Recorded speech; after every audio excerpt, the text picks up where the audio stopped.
اگر کوئی شخص پیغمبر کے صحابہ میں سے کسی کے اوپر طعن کرتا ہے تو یہ اس بات کی دلیل ہے کہ وہ نبی کے چاہنے والوں اور نبی کے صحابہ اور نبی کی تربیت پر اس کا بھروسہ نہیں ہے۔ مفتی صاحب کے بیانات سننے کے لیے مفتی صاحب کے آفیشل چینل مفتی مجود امین کو سبسکرائب کیجیے۔ بزرگان محترم،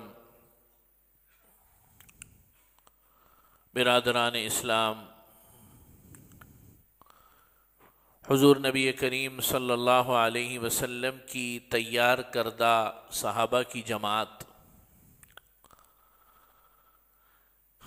یہ وہ جماعت ہے کہ حدیث میں آیا کہ اللہ رب العزت نے نبی کریم صلی اللہ علیہ وسلم کو اور آخری نبی کو مبعوث کرنے کے لیے سارے عالم کے دلوں کو ٹٹولا، پرکھا، سارے عالم کے قلوب میں سے جو سب سے بہترین انسان پایا وہ جناب محمد الرسول اللہ صلی اللہ علیہ وسلم کی ذات اقدس تھی، اور پھر ان کو آخری نبی منتخب فرمایا، اور حضور کے ساتھیوں میں کے انتخاب کے لیے سارے عالم کے انسانوں کو دیکھا، اور سارے عالم کے انسانوں میں جو سب سے بہترین لوگ تھے اللہ رب العزت نے حضور کے وزراء اور حضور کے ساتھیوں کو منتخب اس طرح فرمایا۔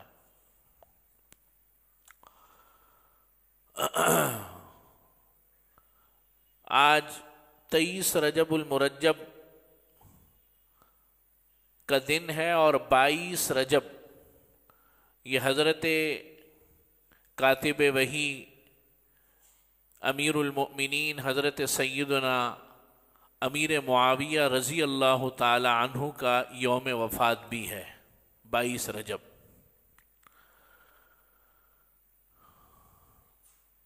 ہماری کوتاہی ہے، اور اس کوتاہی کی بڑی وجوہات ہیں جس پر ہمیں توبہ کرنی چاہیے مجھ سمیت، کہ حضرت امیر معاویہ رضی اللہ تعالی عنہ کو بیان نہیں کیا جاتا، جبکہ خصوصی طور پر حضرت امیر معاویہ رضی اللہ تعالی عنہ کی صحابیت کو بیان کرنا چاہیے۔ کیوں کرنا چاہیے؟ آپ یہ سوال کریں گے، صحابہ تو اور بھی بہت ہیں، اور ہر صحابی کا بیان کرنا یہ ممکن بھی نہیں ہے۔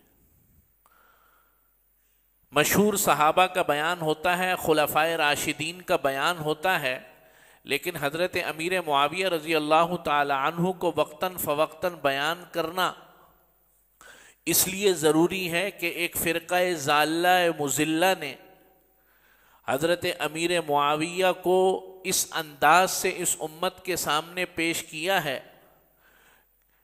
کہ اس کی بدترین مثال جو ہے، جتنی بھی بدتر شکل ہو سکتی ہے، وہ آپ تصور کر لیجئے اس صحابی رسول کو اس انداز سے اس امت میں پیش کیا گیا۔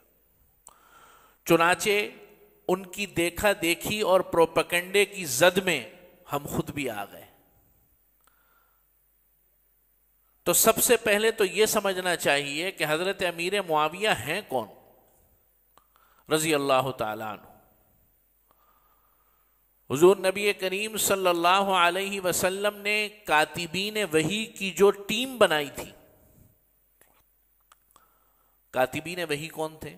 قرآن مجید کو لکھنے والے، ان کی جو آپ صلی اللہ علیہ وسلم نے ایک ٹیم بنائی تھی، اس ٹیم کے ایک انتہائی اہم ممبر تھے۔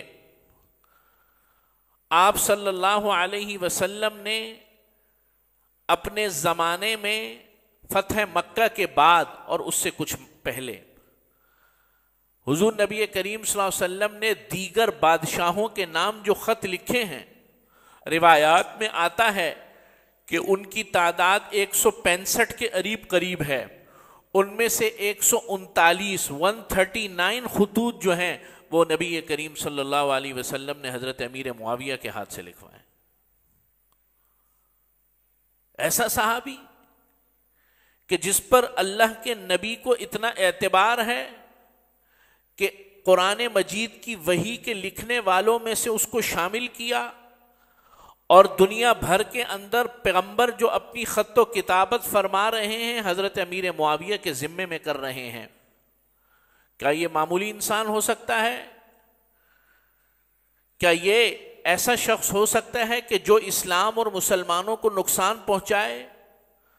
پھر حضور اکرم صلی اللہ علیہ وسلم حضرت امیر معاویہ جو ہے یہ فتح مکہ کے موقع پر اسلام لے کر آئے. حضرت امیر معاویہ، ایک بات میں شروع میں کلیئر کر دوں بالکل واضح، مجھے پتہ ہے کہ بہت سے لوگوں کے ذہنوں میں خدشات ہوں گے اس موضوع سے متعلق. حضرت علی رضی اللہ تعالی عنہ اور حضرت امیر معاویہ کا جو مقام اور مرتبہ ہے وہ ہرگز برابر نہیں، ہرگز برابر نہیں. حضرت علی رضی اللہ تعالی عنہ کا جو مرتبہ ہے وہ مرتبہ بہت اعلیٰ ہے، وہ مرتبہ بہت اعلیٰ ہے. حضرت علی کا مرتبہ، حضرت علی رضی اللہ تعالی عنہ خلیفہ راشد ہیں، السابقون الاولون میں شامل ہیں. قرآن نے کہہ دیا کہ جو لوگ ہجرت سے پہلے اسلام لے کر آئے اور جو لوگ ہجرت کے بعد اسلام لے کر آئے وہ برابر نہیں، وہ برابر نہیں ہے. تو جب اللہ نے فیصلہ، اور حضرت علی تو وہ شخصیت ہیں جو بچوں میں اور اسلام کے قبول کرنے والوں میں سب سے اولین شخصیات میں سے ہیں، تو یہاں تقابل تو خیر بنتا ہی نہیں. لیکن ان کے آپس کے کچھ اجتہادی اختلافات کو بنیاد بنا کر حضرت امیر معاویہ کی صحابیت کا انکار کرنا یہ اہل سنت والجماعت کا عقیدہ ہرگز نہیں. چنانچہ حضرت امیر معاویہ نے جو اسلام قبول کیا ہے وہ فتح مکہ کے موقع پر کیا. خود فرماتے ہیں کہ صلح حدیبیہ کے بعد میں مسلمان ہو گیا تھا. صلح حدیبیہ سن 6 ہجری میں ہوا، فتح مکہ 8 ہجری میں ہوا. تو فرماتے ہیں کہ اور اس کا اظہار میں نے اپنی والدہ اور اپنے والد ابو سفیان سے بھی کر دیا. لیکن اعلان جو ہے وہ فتح مکہ کے موقع پر کی. حکمتیں تھیں. چنانچہ جب اسلام قبول کر لیا، اچھا عجیب بات یہ ہے کہ ان کے والد ابو سفیان اب تک کی جتنی جنگیں ہوئی تھیں، بدر، احد، خندق، حنین تو نہیں، خیر جتنی بھی بڑی جنگیں ہوئی سب کی قیادت کون کر رہے تھے؟ ابو سفیان، ان کے والد. عجیب بات یہ ہے کہ حضرت امیر معاویہ باوجود جوان ہونے کے ایک بھی جنگ میں شریک نہیں تھے. حضرت خالد بن ولید کے بارے میں آپ نے پڑھا ہوگا نا کہ احد میں جو دوسرا حملہ ہوا ہے وہ کس نے کیا تھا؟ حضرت خالد بن ولید نے. اسلام قبول نہیں کیا تھا نا اس وقت. مسلمانوں کا سب سے بڑا نقصان ہوا احد کی جنگ میں. چنانچہ حضرت امیر معاویہ بدر والے سال، جس سال بدر ہوا ہے 20 سال کے تھے، اور احد والے سال 21 سال کے تھے. چنانچہ محدثین فرماتے ہیں یہ اس بات کی علامت ہے کہ حضرت امیر معاویہ رضی اللہ تعالیٰ عنہ بچپن ہی سے سلیم الفطرت انسان تھے، ورنہ یہ ممکن نہیں ہے. آپ کو پتہ ہے عربوں کے یہاں جو غیرت کا معاملہ تھا نا وہ بڑا عجیب تھا. جنگوں کے اندر کسی کا حصہ نہ لینا وہ مرد ہی نہیں سمجھتے تھے، اس کو بزدل سمجھتے تھے. تو خیر اسلام لے کر آتے ہیں فتح مکہ پر، اور فتح مکہ پر ہی ان کے والد نے جو ہے اسلام قبول کیا. ابو سفیان نے جب اسلام قبول کیا تو ابو سفیان نے کہا یا رسول اللہ اسلام قبول کر لیا ہے، 3 چیزیں میں آپ کو ہدیہ دیتا ہوں. ایک عرب و عجم کی سب سے حسین اور انتہائی سمجھدار خاتون میری بیٹی ام حبیبہ آپ کے عقد میں آج ہی دیتا ہوں. حضور نے فرمایا نعم. آپ صلی اللہ علیہ وسلم نے قبول فرما لی. دوسرا فرمایا یا رسول اللہ میرا بیٹا معاویہ جو کہ اسلام قبول کر لیا، آج سے یہ آپ کے تمام امور کا جو لکھنے پڑھنے کے، کیونکہ لکھنا پڑھنا جانتے تھے اس وقت، لکھنے پڑھنے والے کم لوگ تھے، اس کی تمام تر ذمہ داری آپ کے سپرد کرتا ہوں، اور میں ابو سفیان آج کے بعد جس جنگ میں آپ شریک ہوں گے اس میں ایک ادنا سپاہی بن کر آپ کے ساتھ شریک ہوں گا۔ اور یہی ہوا کہ آپ صلی اللہ علیہ وسلم نے حضرت ام حبیبہ یعنی حضرت امیر معاویہ آپ صلی اللہ علیہ وسلم کے کیا بنے؟ پھر کیا بنے بھائی؟ توجہ نہیں آپ لوگوں کی، برادر نسبتی جسے ہم سالہ کہتے ہیں، اور ابو سفیان کیا بنے؟ سمدھی۔ ایک موقع پر مدینہ منورہ میں حضرت ام حبیبہ اپنے بھائی حضرت معاویہ رضی اللہ تعالی عنہ کے بالوں کو ذرا سیٹ کر رہی تھی، تیل ویل لگا رہی ہوں گی، تو نبی کریم صلی اللہ علیہ وسلم داخل ہوئے، فرمایا آج تو بھائی سے بڑا پیار ہو رہا ہے۔ تو حضرت ام حبیبہ نے فرمایا کہ یا رسول اللہ بہنوں کو تو بھائیوں سے پیار ہوتا ہی ہے۔ فرمایا جس طرح تم بہن کو اس بھائی سے پیار ہے، اللہ اور اس کے رسول کو بھی اس سے پیار ہے۔ ایک موقع پر جامع الترمذی میں نبی کریم صلی اللہ علیہ وسلم نے فرمایا اللہم اجعلہ ہادیا مہدیا واہدی بہ، اے اللہ معاویہ کو ہادی بنا، ہدایت یافتہ بنا، مہدیا ہدایت یافتہ بنا، واہدی بہ اس کے ذریعے ہدایت کے دروازوں کو کھول دے۔ پیغمبر لسان نبوت سے دعائیں نکل رہی ہیں ایک شخصیت کے لیے۔ ایک موقع پر آپ صلی اللہ علیہ وسلم نے فرمایا، اور وہ بھی ایک واقعہ ہے کہ نبی کریم صلی اللہ علیہ وسلم ایک سفر میں تھے، حضرت امیر معاویہ جو ہے پیچھے پیچھے چل رہے ہیں، آپ صلی اللہ علیہ وسلم کو اچانک پانی کی حاجت ہوئی، پلٹ کے دیکھا حضرت امیر معاویہ کھڑے ہوئے تھے، فرمایا کیا مسئلہ ہے؟ فرمایا پانی آپ کے لیے حاضر ہے۔ اس موقع پر نبی کریم صلی اللہ علیہ وسلم نے دعا فرمائی اللہم اے اللہ علمہ الکتاب، اے اللہ اس کو کتاب، علم کتاب یعنی کہ قرآن مجید کا علم عطا فرما، والحساب اور حساب کا علم عطا فرما۔ کیا مطلب؟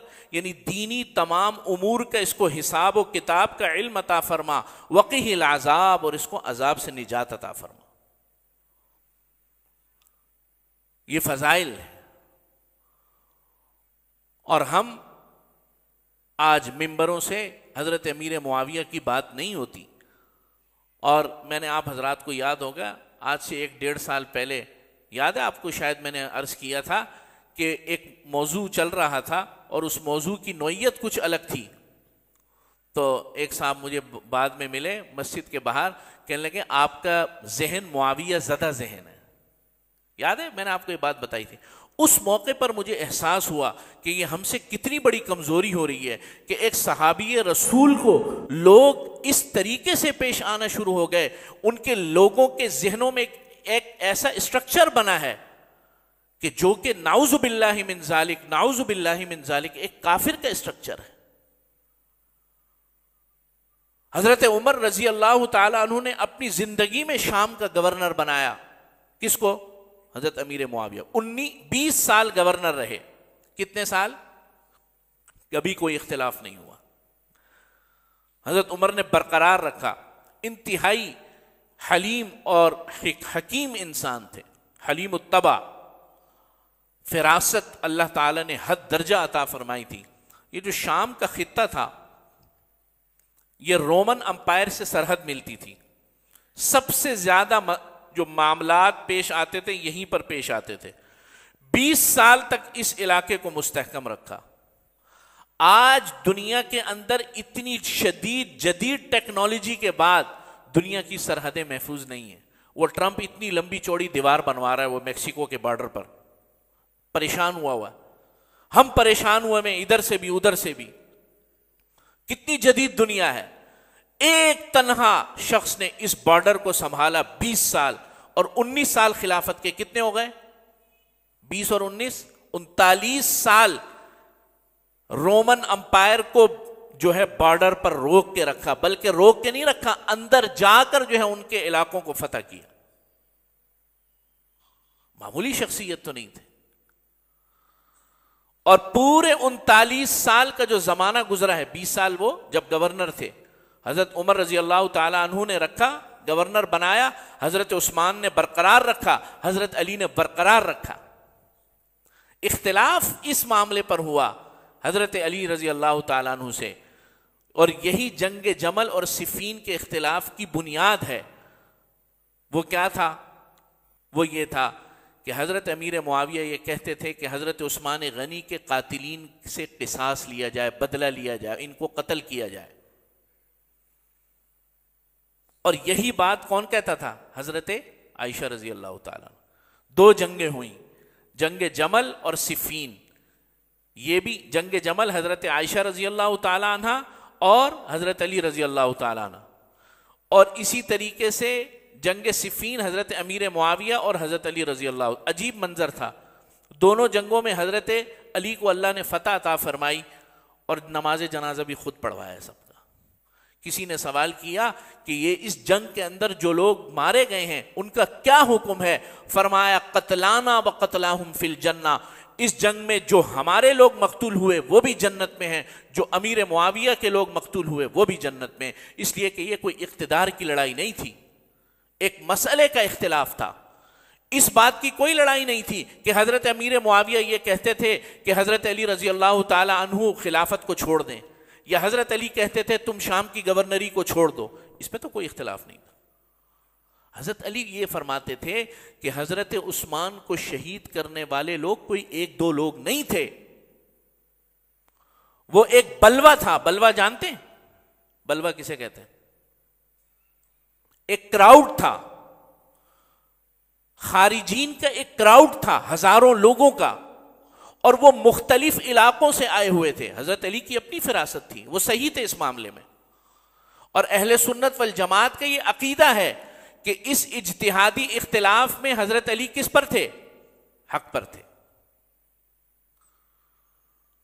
لیکن دیگر حضرات بھی اجتہادی اختلاف رکھتے تھے،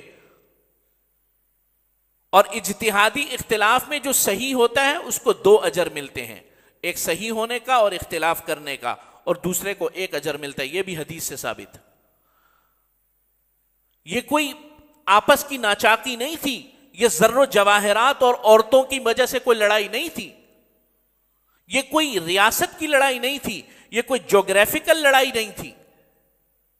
حضرت علی کیا فرماتے تھے کہ اگر یہ ایک کراؤڈ نے حملہ کیا ہے، ہزاروں لوگوں، جب ہم ان کو اگر قتل، اول تو ان کو ڈٹرمن کرنا بڑا مشکل ہے، اور اگر ان کو قتل کریں بھی کچھ اس میں حق پہ ہوں گے، ہمیں نہیں پتا کتنے لوگ اور کون کون تھے۔ اگر کر دیا تو پھر ان کے علاقوں کے اندر جب لاشیں ان کی جائیں گی تو اور زیادہ فتنہ ہو جائے گا۔ یہ حضرت علی کا رجحان تھا۔ اور یہ نہیں ہے کہ حضرت عثمان غنی رضی اللہ تعالیٰ عنہ کے قاتلین کی حضرت علی نے سرکوبی نہیں کی، چھوڑا حضرت علی نے بھی نہیں ان کو پھر بعد میں، لیکن اس وقت امت کے اندر ایک بہت بڑا انتشار پیدا ہو چکا تھا، اور اس انتشار کو سنبھالنے والی ایک ہی ذات تھی، حضرت علی رضی اللہ تعالیٰ عنہ۔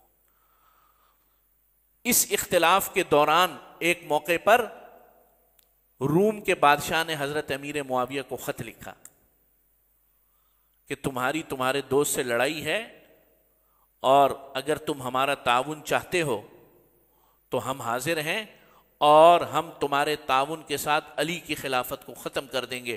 اس موقع پر جو الفاظ لکھے ہیں حضرت امیر معاویہ نے، اس کا پہلا لفظ تھا او رومی لانتی، اس کا لفظ تھا کہ اگر اسلامی سرحدوں کے اوپر تو نے آنکھ بھی اٹھا کر دیکھی، نظر بھی اٹھا کر دیکھی، تو علی کے لشکر میں سب سے پہلا جو مجاہد نکلے گا وہ میں ہوں۔ آپ لوگوں کو کیا پٹیاں پڑھائی گئی ہیں؟ ہم نے ان اصحاب، ان قدسی صفات کے لوگوں کی ذات کو قرآن و حدیث سے پہچاننا ہے، تاریخ سے نہیں پہچاننا۔ تاریخ میں کچھ صحیح ہے کچھ غلط ہے ہم نہیں جانتے، ہمیں اپنے پیغمبر کی تربیت پر 100% یقین ہے، تمہیں ہو نہ ہو۔ آپ کو اپنے پیغمبر کی تربیت پر یقین نہیں ہے؟ اگر کوئی شخص پیغمبر کے صحابہ میں سے کسی کے اوپر طعن کرتا ہے تو یہ اس بات کی دلیل ہے کہ وہ نبی کے چاہنے والوں اور نبی کے صحابہ اور نبی کی تربیت پر اس کا بھروسہ نہیں ہے، ٹرسٹ نہیں ہے اس کو۔ آپس کے اختلافات اور مشاجرات، ہم سے اس بارے میں ہرگز سوال نہیں ہوگا۔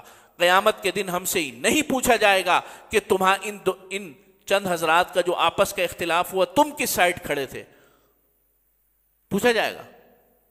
آپ سے کیا پوچھا جائے گا؟ نماز پوچھی جائے گی، آپ سے حقوق العباد پوچھے جائیں گے، آپ سے ان حضرات کی تعلیمات کے اوپر عمل کرنا یا نہ کرنا یہ پوچھا جائے گا،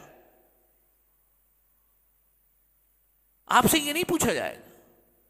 چنانچہ ان چھوٹی چھوٹی چیزوں کو لے کر امت میں افتراق کی بیج بونا اور خود ہمارے ذہنوں کا اس متعلق جو ہے متاثر ہو جانا، یہ صحیح بات نہیں ہے، بلکہ آپ کا ذہن صرف ایک ہونا چاہیے، وہ یہ کہ پیغمبر کے 1,24,000 کم و بیش جتنے صحابی ہیں، ایک مرتبہ حضرت عبداللہ ابن مبارک سے کسی نے پوچھا نا، فرمایا کہ حضرت عمر بن عبدالعزیز کا نام آپ نے سنا ہے؟ محدثین نے حضرت عمر بن عبدالعزیز کو خلیفہ راشد لکھا ہے، اموی خلیفہ، اور مورخین اور محدثین لکھتے ہیں کہ ایک دفعہ پھر 2 سال کا زمانہ ایسا آیا کہ شیر اور بکری ایک گھاٹ میں پانی پیتے تھے، یعنی یہ ایک مثال ہے۔ ایک دفعہ پھر امت کو 2 سال کا وقت ایسا نظر آیا کہ گویا یہ کہ حضرت عمر رضی اللہ تعالیٰ عنہ کی خلافت دوبارہ آ گئی۔ تو ایک موقع پر حضرت عبداللہ ابن مبارک سے کسی نے پوچھا کہ یہ بتائیے حضرت امیر معاویہ زیادہ افضل ہیں یا عمر بن عبدالعزیز افضل ہے؟ تو حضرت عبداللہ ابن مبارک نے جو جواب دیا ہے، فرمایا کہ امیر معاویہ نے جو نبی کریم صلی اللہ علیہ وسلم کے ساتھ جہاد فرمائے یا سفر فرمائے، اس سفر کے دوران حضرت امیر معاویہ کے گھوڑوں کے نتنوں میں لگنے والی گرد، کیا گرد بھی اس گرد کے برابر بھی عمر بن عبدالعزیز نہیں ہے۔ اب ایک صحابی کے گھوڑے کے نتنوں میں لگنے والی گرد کے برابر بھی اس امت کا کوئی فقیہ، کوئی محدث، کوئی امام، کوئی عالم، کوئی بہت بڑا ولی بھی نہیں ہو سکتا۔ یہ صحابیت، یہ تو منتخب لوگ ہیں۔ آپ سمجھ رہے ہیں بات؟ تو بس ایک ہی بات ہے کہ ہمیں اپنے نبی صلی اللہ علیہ وسلم کی تربیت یافتہ جماعت پر پورا اعتماد ہے، اور آپ صلی اللہ علیہ وسلم کی تربیت پر پورا اعتماد ہے۔ وآخر دعوانا الحمدللہ رب العالمین۔